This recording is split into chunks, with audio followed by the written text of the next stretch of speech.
আজকে ছাদ বাগানে আসছি কামরাঙ্গা শিম পাড়তে। হ্যালো এভরিওয়ান, আসসালামু আলাইকুম। আপনারা সবাই কেমন আছেন? আমি আল্লাহর রহমতে ভালো আছি। আমার ছাদ বাগানে অনেকগুলা কামরাঙ্গা শিম হয়েছে, অনেক বড় বড় হয়েছে। এগুলা আজকে পাড়তে আসছি। ছাদ বাগানে গাছ লাগাইলে এগুলাতে ফল ধরতে যে কী যে আনন্দ লাগে বলার মতন না। আমার খুব ভালো লাগে গাছ লাগাইতে, এই জন্য ছাদ বাগান করেছি আমি। গাছে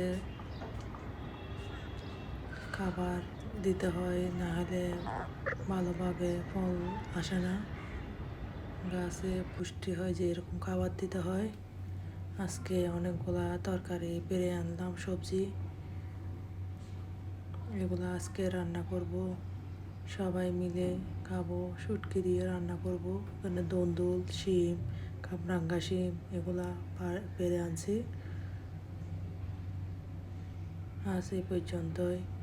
আল্লাহ হাফেজ।